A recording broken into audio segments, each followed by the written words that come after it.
Rose Hill was alive with celebration. The sun beamed over the quiet town, and the sky wore its brightest blue. Birds chirped, as if they too were invited to the wedding. It was the kind of day every bride dreams about, and Clara Thompson was about to have the biggest wedding Rose Hill had seen in years. Grace Covenant Church, a tall, majestic building that stood proudly in the center of town, was already packed. Everyone who mattered was there. Rich families, famous actors, politicians, and even the mayor had shown up to witness the wedding between Clara and Daniel Evans. The church glowed from within. Golden lights hung like stars from the ceiling. Rows of white flowers decorated the pews. Expensive perfume filled the air. Every corner of the building whispered luxury. Clara's family was one of the wealthiest in the town. Her father, Mr. Thompson, owned several oil companies and a chain of hotels. Clara herself was known not only for her beauty but also for her grace and charm. People often called her a modern-day princess. Daniel, the groom, came from a humble background, but he had made a name for himself in the tech industry. His software company was now one of the fastest growing in the region. Standing at the altar, Pastor James Williams looked calm and peaceful. His eyes scanned the room. He had served at Grace Covenant Church for over 30 years. He had seen many weddings, many couples. But today, something inside his spirit was restless. The joy in the air didn't reach his heart. Daniel looked nervous, like many grooms on their big day. He kept fixing his bow tie, shifting his weight, and looking toward the entrance. But Pastor James had seen nervous grooms before. This was different. This wasn't fear, it was confusion. He seemed unsure. Still, the ceremony hadn't started. Guests were laughing quietly, waiting for the bride. Soft classical music played from the choir stand. The flower girls stood ready, baskets in hand. Then the organ played a slow, beautiful tune. Heads turned. There she was. Clara stepped into the church like a queen entering her palace. Her white dress sparkled like diamonds under the lights. Her veil flowed like a soft river behind her. Every step she took was elegant. Her father walked beside her, proudly holding her hand. Guests rose to their feet. Phones clicked as photos were taken. People whispered, admiring her beauty. Some even cried. She looked perfect, but Pastor James couldn't take his eyes off her face. Just for a second, her smile changed. It was as if another version of her showed through. A cold, sharp look flashed behind the veil before it disappeared. He felt something grip his chest. He had never seen evil in a wedding before, but now he wasn't sure. Pastor James whispered a prayer under his breath. Lord, if anything here is hidden, bring it to light. Let nothing dark enter this holy place. Clara and Daniel finally stood side by side. Their hands met. Everyone smiled. But Pastor James only felt the weight grow heavier in his chest. Something was wrong. He didn't know what it was yet. But he knew one thing. This was not going to be an ordinary wedding. 2 days before the wedding, Pastor James sat alone in his modest office at the back of the church. The windows were open, letting in warm air and the soft sound of birds outside. He had just finished praying when a soft knock came at the door. "Come in," he said gently. An older woman stepped in slowly. Her back was slightly bent, and her hands trembled as she clutched a small handbag. She wore a faded blue wrapper and a plain white blouse. Her eyes, though tired, carried a certain fire. "Good afternoon, Pastor," she said in a shaky voice. "Good afternoon, Ma. Please, have a seat," Pastor James replied, rising to help her into the chair. She sat down carefully and looked at him. "My name is Mama Grace. I used to work for the Thompsons as a cleaner many years ago." "Ah, okay. God bless you, Ma. What can I do for you?" Mama Grace leaned forward slightly and lowered her voice. I came to warn you. The bride, Clara, she is not who people think she is. Pastor James frowned but kept his voice calm. What do you mean? I've seen things, strange things, she said. When she was a young girl, I caught her more than once playing with strange charms. She kept things in a box under her bed bones, feathers, mirrors, and black stones. Pastor James listened silently. Once, I heard her talking to herself. Not like a child playing pretend. It was something else. She called something my protector and asked it to hurt someone who made her angry. Did you tell her parents? I did. But the next week, I was fired. They said I was trying to bring bad luck into their home. Pastor James rubbed his chin slowly. Have you seen her since then? No, Mama Grace replied. But when I saw her face on the wedding poster outside the church, my heart grew cold. I had to come. The room fell silent. Pastor James bowed his head and prayed silently. Then he looked at her. Thank you, Mama Grace. I don't know yet what to do with what you've said, but I'll be watchful. She nodded, rose slowly, and walked out of the room like a shadow fading into the sun. Pastor James sat there for a long time after she left. He felt torn. He had no solid proof, but her words added more weight to the uneasiness in his heart. He opened his Bible again, his fingers resting on a psalm of protection. He whispered softly, Lord, if she carries darkness, reveal it. Stop this wedding before it's too late. Outside, the wedding rehearsal was beginning. Laughter echoed through the church. But inside Pastor James's heart, a quiet storm was beginning to build. The next day, Pastor James invited the couple for their final counseling session before the big event. It was a requirement at Grace Covenant Church that every couple go through premarital counseling, not just for spiritual preparation, but to make sure their hearts were ready for the journey of marriage. Clara arrived first. She was glowing. Her skin radiated health, her eyes sparkled with excitement, and she couldn't stop smiling.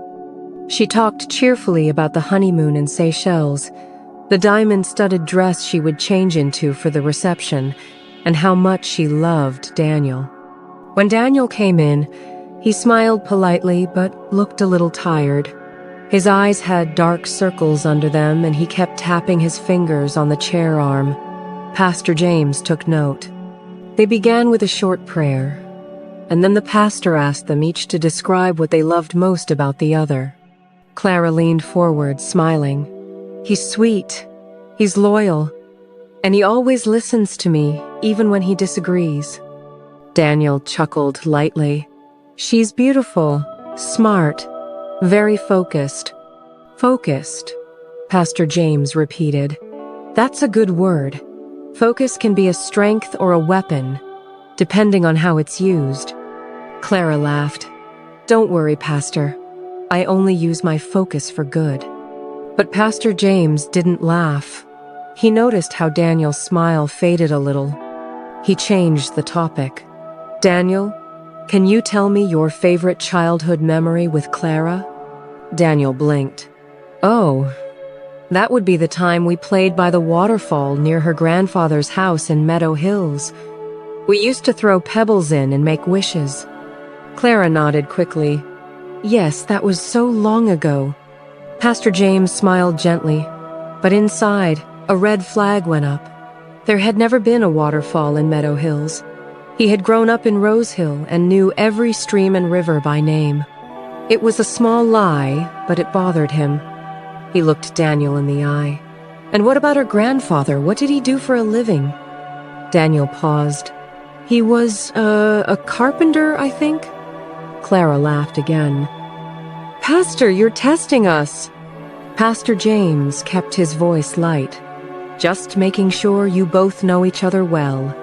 Marriage isn't built on surprises. Daniel chuckled, but it was clear the questions made him uncomfortable.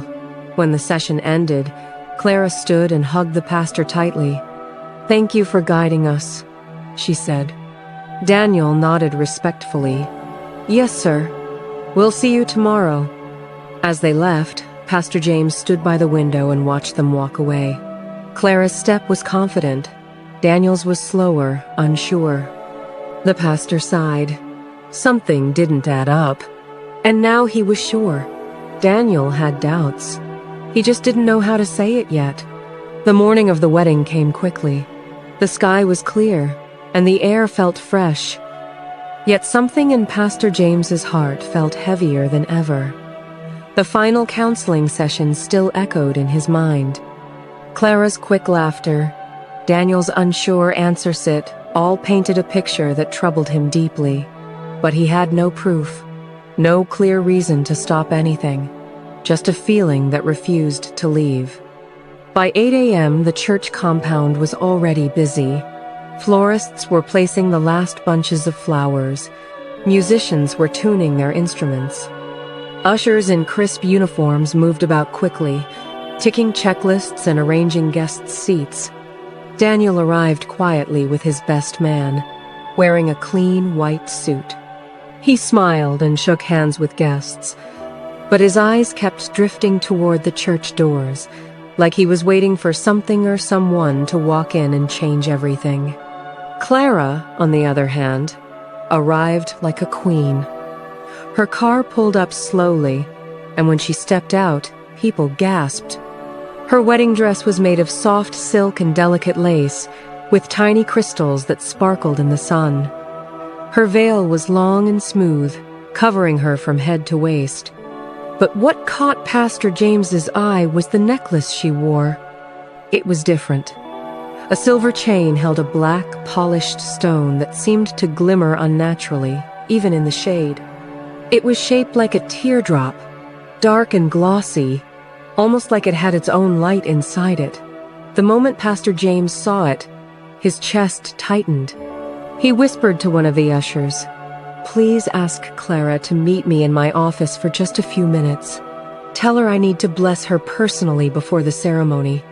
Clara agreed and entered the office with her maid of honor. Pastor James greeted her warmly, but his eyes went straight to the necklace. "My dear," he said softly, "that beautiful necklace. Is it new?"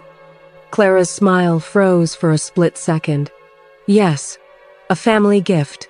I wear it for protection." "Protection?" Pastor James raised a brow. "From what, my dear?" She laughed lightly.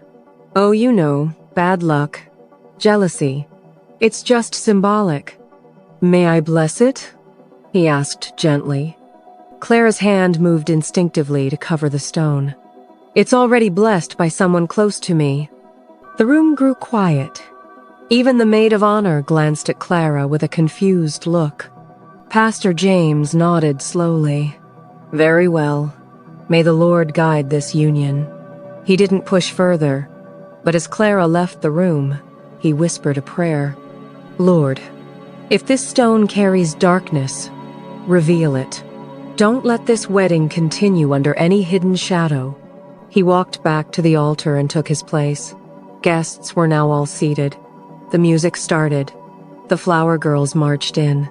Daniel stood in front, looking as nervous as ever. And then the moment came. Clara stepped into the church, walking slowly down the aisle. Her veil hid her face, but her posture was proud, strong, too strong. As she passed certain guests, some people whispered that the air felt colder. One little boy even told his mother, "Mummy, that lady is scary." Halfway through the aisle, Pastor James saw it again, the black stone on her neck glowing faintly. Not from the lights. It shimmered strangely, almost like it pulsed, like it was alive. The choir sang. The guests smiled. But Pastor James's spirit screamed. Something evil was walking down the aisle disguised in white. Clara finally reached the altar. The music faded into soft silence. Daniel took her hand, and for a moment, everything seemed still. Pastor James opened his Bible and looked at the couple. The guests settled in. Phones were lowered. Cameras paused. It was time.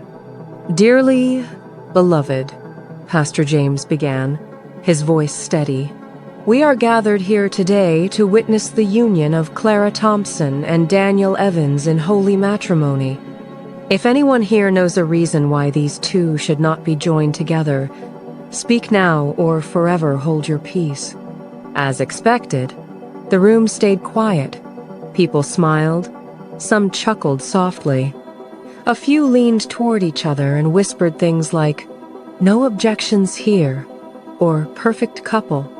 And then something unexpected happened.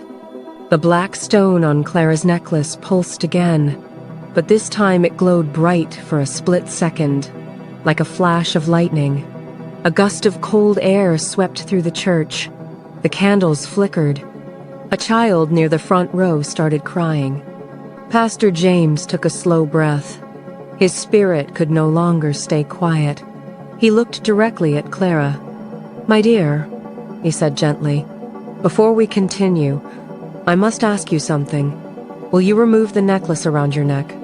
Clara blinked behind her veil. "Pastor, I don't think that's necessary." Daniel looked at her, confused. "Why not? It's just a necklace." Clara turned to him sharply. "Daniel, don't!" But Pastor James stepped forward, his voice calm but commanding. "This is the house of God. We cannot continue until everything in this room is under his light. Please, Clara." The silence grew heavy. Eyes were on her. The glow from the stone had not gone unnoticed. She hesitated. Her hands trembled. Daniel spoke again, more softly this time. "Please, I need to know." Clara's shoulders dropped. Slowly, she unclasped the necklace and placed it in Pastor James's open hand. The moment it left her skin, the air shifted. The temperature rose slightly. The room felt lighter. But something else happened too. Clara began to sway. Her knees buckled. Daniel caught her just before she fell. "Clara?" Pastor James stepped forward, holding the necklace carefully. He turned it in his palm and prayed quietly. "Lord, expose every hidden thing. If this carries evil, break its power now." The stone cracked. A sharp sound echoed in the church like glass shattering. A puff of black smoke rose from the necklace and disappeared into the air. Clara opened her eyes and began to cry. Not the gentle tears of a bride, but heavy sobs. She fell to her knees at the altar. "I'm sorry," she whispered. "I didn't mean for this to happen." Daniel knelt beside her. "What's going on?" "I was scared," she said. "I wanted everything to be perfect. I visited someone months ago. They gave me the charm. They said it would protect me, make sure nothing ruined the wedding." Pastor James looked down at her, his heart broken. "You don't use darkness to build light. You cannot mix evil with love." Clara covered her face. "I just wanted to be sure he would stay with me, that no other woman would take him." Daniel stood slowly. He looked stunned, hurt, betrayed. The church remained silent, the guests too shocked to speak. Some wept, others just stared. Pastor James returned to the pulpit. "The ceremony cannot continue today," he said gently.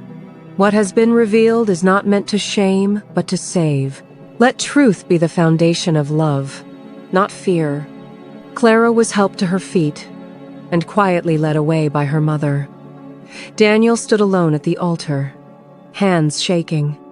Later that day, when most of the guests had left, Pastor James found Daniel sitting alone under the old mango tree behind the church.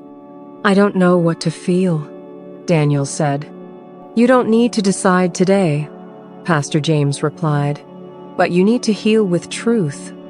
Daniel nodded slowly. The wedding didn't happen, but something greater did. A deception was uncovered, a man was saved, and a woman began a journey of repentance. Pastor James closed the church late that evening, the sun setting behind the hills of Rose Hill. He looked up at the sky and whispered, "Thank you, Lord. Thank you for not allowing darkness to win today." And far away, in the quiet corners of the town, people began to speak not just about the wedding that never was, but about the pastor who stood for truth, and the bride who learned too late that love cannot be forced. The next Sunday, the church was full again, and Pastor James preached a message that would stay in the hearts of everyone who heard it. "When your spirit is uneasy," he said, "don't rush. Pray, wait, and listen, because God always speaks, especially when something evil tries to dress itself in white." The sun rose over Rose Hill like any other morning, but in the Thompson household, peace had packed its bags. The wedding that never was had left behind a bitter taste, and Clara's parents, especially Mr. Thompson, were boiling with anger. Not only had the pastor humiliated their daughter at the altar, but he had done it in front of the most powerful people in town.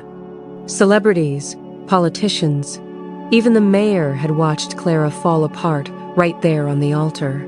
It wasn't just about broken vows anymore. It was about reputation, about power. "This cannot go unpunished," Mr. Thompson had said that night, pacing around the living room in his gold house slippers. "Who does he think he is? That pastor? That nobody?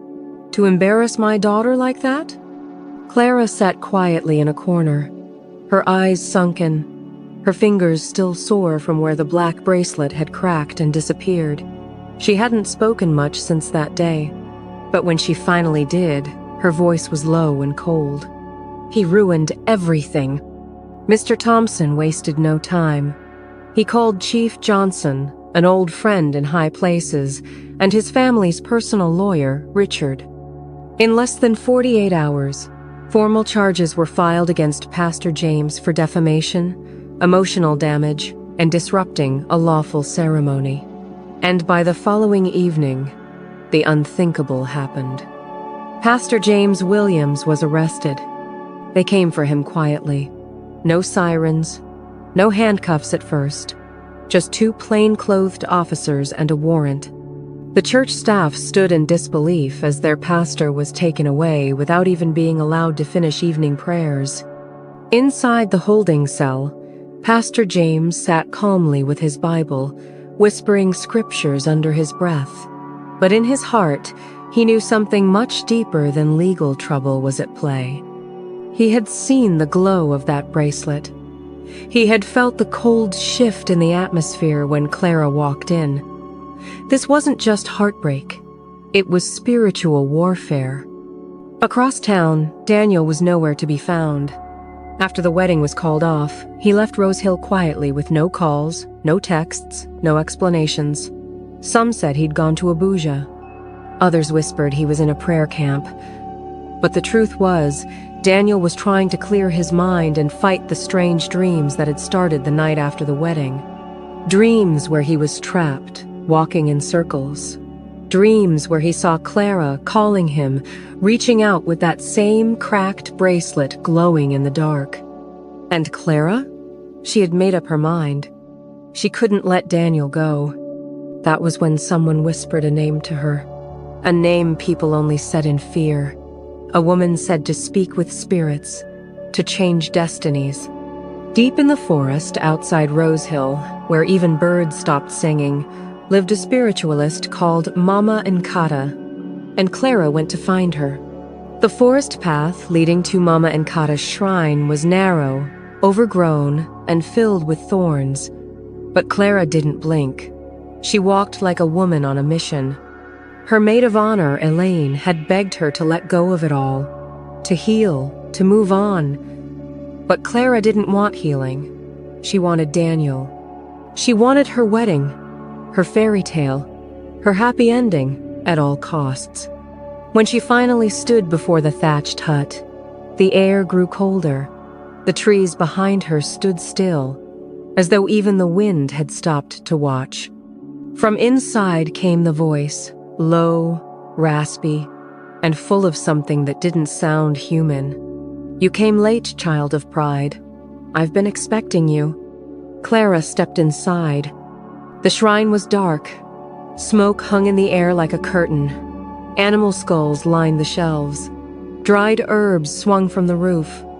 And in the middle sat Mama Nkata, her skin wrinkled like dry bark, eyes white with no pupils, and a heavy red cloth tied around her waist.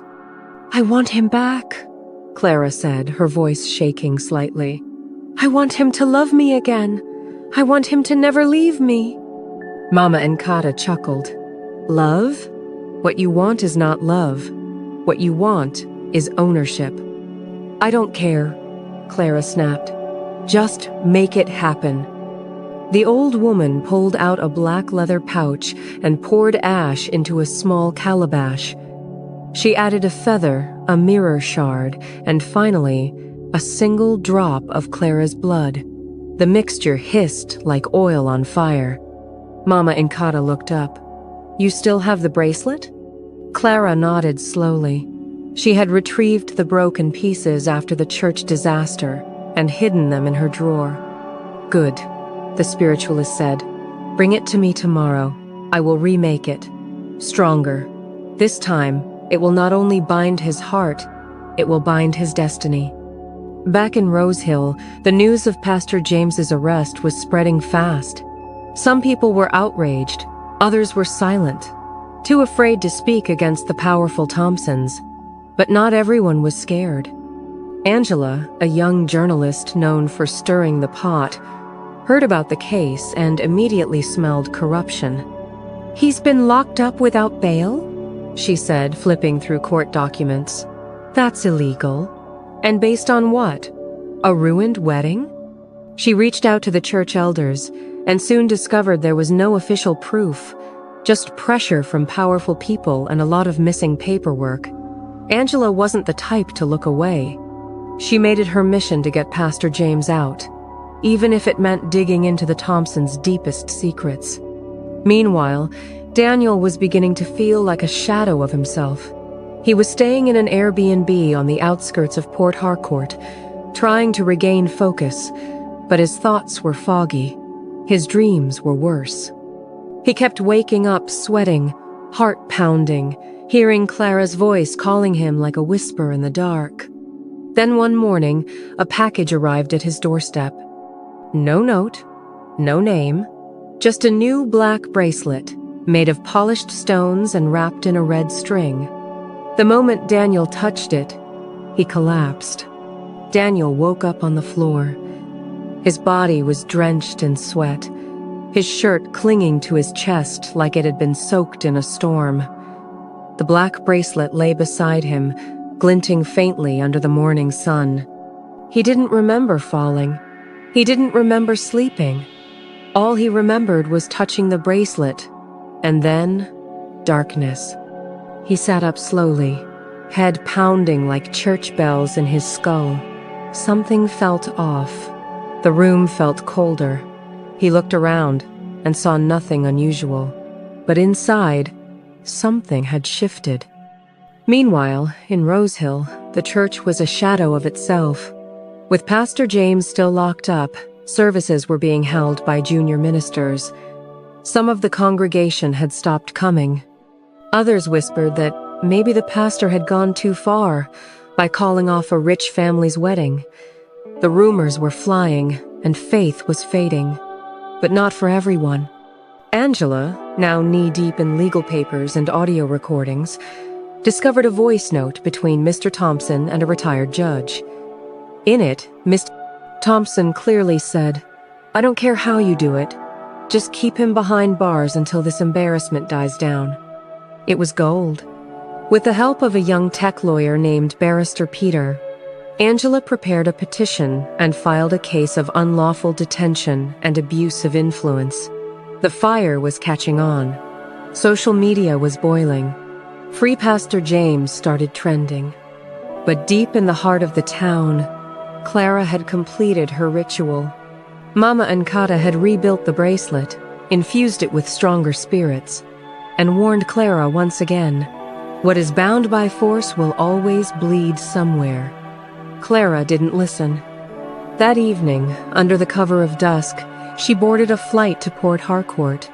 She knew exactly where Daniel was staying, and this time she wasn't going with flowers, she was going with control. Back at Daniel's rented apartment, the effects of the bracelet were growing. He was losing focus. He'd started sleep-talking. He felt drawn to things he didn't understand. He even picked up his phone once and began typing a message to Clara, but stopped halfway, confused. When Clara arrived, she didn't knock. She had the spare key. She entered quietly and found Daniel sitting on the floor, his eyes vacant. He looked up, dazed. "Clara?" She smiled gently, walking toward him like everything was normal. "You miss me, don't you?" I don't know," he said, rubbing his temples. "I feel strange." She knelt beside him and placed the bracelet on his wrist. "Don't fight it. We belong together." Back in Rose Hill, a judge had finally reviewed Ada's petition and issued a warrant for Pastor James's immediate release.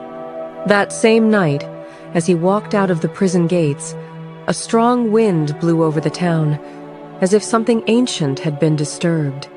The fire had been lit, and now it was coming for everything hidden in darkness. Clara stayed with Daniel for 2 days. She cooked, she cleaned, she smiled. But Daniel, though physically present, was slipping deeper into himself. His memory faded. His phone lay dead for hours. He spoke less, stared more. Each night, Clara made sure the bracelet stayed tight on his wrist. Each night, the red string glowed faintly when he closed his eyes. By the 3rd day, Daniel had stopped asking questions. "See?" Clara said softly one morning as she fed him warm pap and beans. "We're perfect now, just the 2 of us." But something shifted that afternoon. Daniel's friend from university, David, had been trying to reach him for days. Finally, when Daniel missed their scheduled Zoom call for the 3rd time, David grew worried. He knew Daniel's habits. He knew Daniel didn't vanish without reason.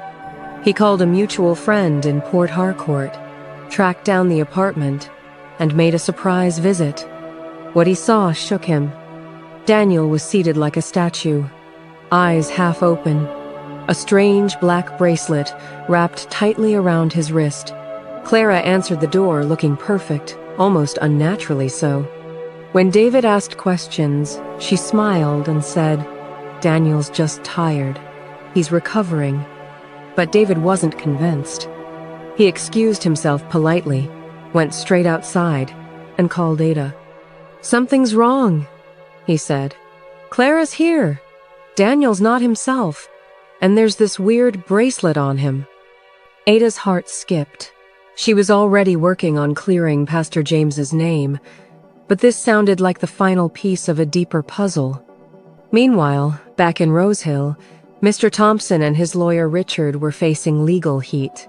New evidence had surfaced. Emails, call recordings, bank transfers. All pointed to a calculated plan to keep Pastor James in jail. The court had moved fast, and both men were summoned. And on that same day, Grace Covenant Church overflowed. Pastor James had returned. He stood before the pulpit in his white robe, voice calm but thunderous. "We wrestle not against flesh and blood," he said, "but against powers and principalities." The congregation erupted in applause. Some wept, some stood, but everyone knew the storm was not over. Pastor James prayed deeply that night. He prayed for Daniel. He prayed for Clara. And as he closed his Bible, he saw something in the spirit. A house in Port Harcourt, a broken young man, a woman in white, and a bracelet glowing like fire. The next morning, he was on a bus. When he arrived, Daniel was sitting by the window, rocking slightly, whispering Clara's name like a song. Clara sat across from him, brushing his hair slowly. Then Pastor James knocked. Clara opened the door, stunned. "You?" He looked past her and saw Daniel. The bracelet glowed. "I've come for him," Pastor James said. voice steady. "And I've come for the truth." Clara laughed, but it wasn't her laugh. It was something darker. "You came too late, Pastor. He's mine now, forever." But the moment she said it, the bracelet sparked. And in that room, with walls painted white and air thick with silence, the battle began. Pastor James didn't flinch. He stepped into the apartment, the door creaking shut behind him. The moment his foot touched the floor, the bracelet on Daniel's wrist sparked again, hot, bright, and angry. Daniel's head snapped up. His eyes were red, not from tears, but from something deeper, something unnatural. "Pastor," he whispered, his voice distant. "She said we belong together." Clara stood protectively in front of him. Her face was calm, but her eyes burned. "Leave, Pastor James. This is not your battle." The pastor stepped forward, Bible in one hand, anointing oil in the other. "Exactly. This battle belongs to the Lord." The air turned cold. Clara's bracelet glowed again, the black stones pulsing like a heartbeat. She screamed, not in pain, but in rage. "He's mine!" She tried to block Pastor James, but suddenly she froze. Her legs trembled, her mouth moved, but no sound came out. She fell to her knees as the bracelet on Daniel's wrist cracked with a sharp, splitting sound. Pastor James placed one hand on Daniel's head. "In the name above all names, I command every strange spirit to leave him now." Daniel gasped. The lights flickered. The bracelet shattered completely, pieces scattering across the floor like broken glass. A gust of hot wind rushed through the room, then vanished. Daniel collapsed forward, unconscious but free. Clara screamed again, clutching her own wrist. Her bracelet was glowing brighter now, burning into her skin. "Mom and Kata lied to me," she cried. "She said he would be mine." Pastor James looked at her with sadness, not anger. "You don't force love, Clara. You don't build a future on darkness." Suddenly, Clara let out a terrible shriek. Her eyes rolled back, and she began laughing and crying at the same time. She crawled to the corner, ripping her veil off her head, muttering nonsense. Then, silence. Clara sat wide-eyed, rocking. Her mind was shattered. That same evening, news hit Rosehill.